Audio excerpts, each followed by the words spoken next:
Who was that guy? Anyway, this Monday, our nation's capital looked like a monarchy looks when a new king is crowned. Thousands applaud and cheer. Many act like subjects worshiping nobility. At a time when America faces unsustainable debt, economic troubles, why all the pomp? Watching, I wondered, should our capital be called Imperial Washington? But maybe I go too far. Senator John Barrasso attended the inauguration. He joins us now from Washington. So my Imperial Washington seems to be a minority opinion. Am I being unfair? Well, I've been to every inauguration since I was 8, and my dad took me to John Kennedy's inauguration, so I've been to quite a few. This inauguration, I tell you, John, I'm less concerned about what happens one day than I'm concerned about what this president plans to do for the next 4 years as an imperial president, with rules and regulations and red tape and the czars, the recess appointments, rather than actually realizing this is one of 3 branches of government. I think that he believes he's the king. Well, you talked about your father bringing you to these inaugurations, which is sort of unusual, and you were not in politics. You had a real job. You were a doctor. And now that you're in the Senate, is there an imperial attitude of we know best and we're going to fix it all? Well, I think the imperial attitude is coming out of the Obama White House. And now you just saw this last week. He came out with 23 executive orders related to guns and issues there. So I think we're going to continue to see this president overreach and do things that he wasn't able to do legislatively. This idea of executive orders does seem extraordinary, and Paul Begala, when he was working for President Clinton, said, wow, stroke of a pen, law of the land, kind of cool. And this is a president that I think has gone way beyond that in terms of the number of regulations that have come out under this administration, and what are called significant regulations, which have an impact of over $100 million. Those are the things that are hurting our economy, making it harder to get people back to work and making it harder for hardworking taxpayers. Though, to be fair to President Obama, he's not the first to do this by any means. Even George Washington did this. Teddy Roosevelt did many more. Nixon's wage and price controls, executive order. JFK created the Peace Corps with an executive order. There's precedent. Well, there is, but if you kind of go back to the founding fathers, the Federalist Papers, you know, they said if men were angels, we wouldn't need laws. But that's why they set up a checks and balance system of government, and the president doesn't appear to believe that that applies to him. And I go back to our first president as I look at an inauguration. George Washington said that political parties are likely in the course of time and things to become potent engines by which cunning, ambitious, and unprincipled men subvert the power of the people to usurp for themselves the reins of government for unjust dominion. All right, so you leave medical profession, come to Washington. You see that? Well, I want to work to improve the quality of life of American people. But what you have now seen is with that quote, and we've seen with the president's campaign team, they have now moved that to a nonprofit. They're going to take money from unions and from corporations. They will not say that they will report how much they get from each of those unions and corporations. And they're saying they're going to use it for the political purposes, not, John, to deal with jobs and the economy and debt and spending, which are the key issues of interest to the American people, but they're going to focus, they said, on guns and on immigration, those issues, and climate change, of all things. That's where they're going to direct the money and the power, instead of dealing with the issues that are #1 on the minds of the American people. And if Congress won't vote to support it, your staff said you like the Weekly Standard cover.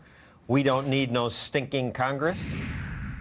That's that cover tells the story of the way that this imperial presidency is going to be run. And the president's disdain for Congress doesn't just apply to the Republican Party. I talked to colleagues in the Senate who are Democrats, chairmen of committees, who have not heard from the president for extended periods of time.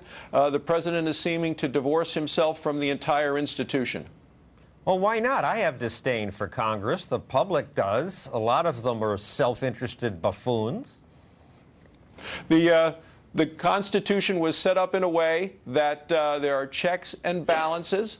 The president doesn't come and visit with the voters of Wyoming or in many other states around the country. And it is the opportunity of individual citizens to have their voices heard by their local elected representatives. The president should be paying attention to that, rather than thinking it's his way or the highway and that he knows best. As the president, from his inaugural address, it seemed to me, was saying, I am the government and I'm here to help you. Senator Barrasso, thank you for joining us tonight. Thanks for having me, John. And thanks for attending the inaugural so I don't have to. And Kennedy, I thank you too, because you went there and interviewed people. What was that like? It was cold and crowded and boring. And these people waited 6 hours sometimes in the cold to hear this man they love so much. Oh, yeah. No, it's an entire group of people that can appropriately be called Obama zombies. But they weren't looking for brains. They were looking for their hero to worship. Watching your interviews, I did get the sense that there are still people who think a president, and this president especially, is magic. A politician can solve everything. I feel good that we've reelected Obama. Climate change. I mean, we left Chicago. There hasn't been any snow this winter. This is important. What do you think the next 4 years are going to be like?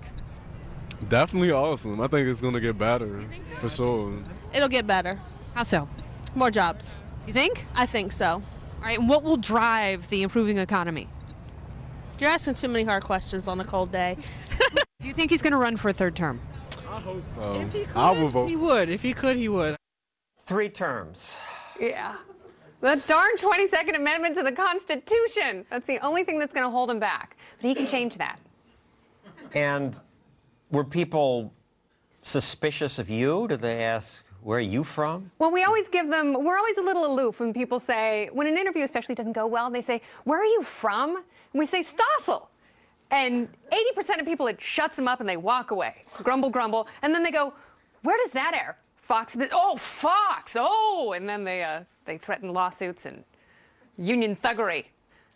But we want to hear their ideas. The president's inauguration speech, traditionally they've been more ceremonial, friendly, let's all get together kind of speeches. But this one was overtly political. Big government is coming, and the heck with the absolutists who resist. And the crowd liked that.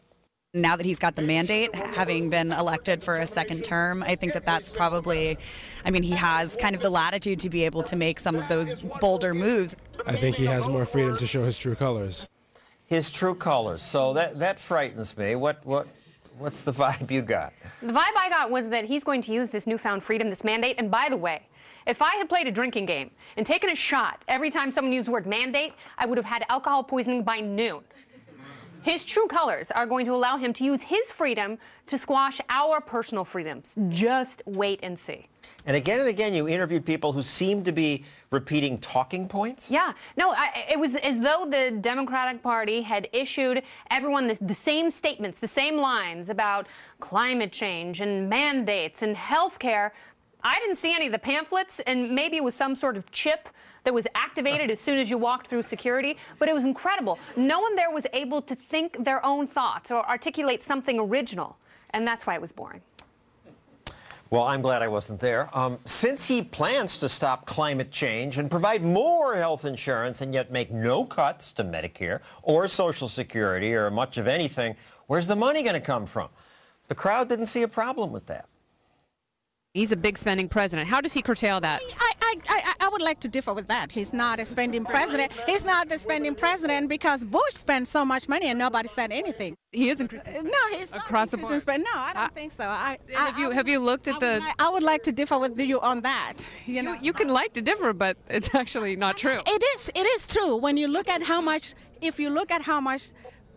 President Bush spent, it's more than what Obama spent. It took 8 years to get the United States where it is now, so I think it's going to take another 8 years to get it back. I think we can do it if we stop spending a lot of money on wars. Taxing people that have a lot of money is not unfair. We don't need people to be as rich as they really are. And for the record, Bush did spend an astounding $3 trillion per year, average over 8 years, but Obama spent $3.8 trillion per year so far, and that's adjusted for inflation, so Obama spent 25% more. So, but they don't believe there. They think it's all Bush. It's all Bush's fault. No, it's a special kind of Kool-Aid. It's half hero worship mixed with mass delusion. And they're all drinking it. So it was very entertaining, and people managed to stay warm. They couldn't answer one basic question: how are you going to pay for it? How are you going to pay for it? That's also something they can't answer in Greece, and that's where we're headed. Look at the riots and the protests and the killing and the threats that are happening in that country. Well, I agree. This is the scariest part, the debt, and I fear, and I assume we will become Greece. I hoped we would learn from what happened in Greece. But as of this week, I no longer do, because the reaction of people in Greece is not to say, gee, we messed up, we spent too much. It's to be angry about the politicians who want to cut back a bit.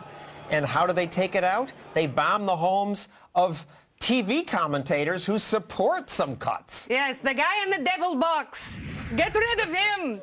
Okay, but I have to tell you. So that's the model for us? That, unfortunately, that's the road we're headed down. And especially, I live in California, and we see it coming even faster. I mean, we're on the opposite coast. We shouldn't be that close to Greece, but somehow we are. Well, you're another model for failure. We thank you. And thank you very much. I mean, at least you said that I was a model, and I take that as a compliment, John. But here's what we need to do. You should send me to Greece. I studied in Greece. I actually love Greece, and I understand the Greek people. And I will go there, I will show the problems, I will come up with potential solutions, and we will solve everything together. All right, well, we'll have to talk about that. Thank you, Kennedy. Later in the show, the president's own words. America has a debt problem.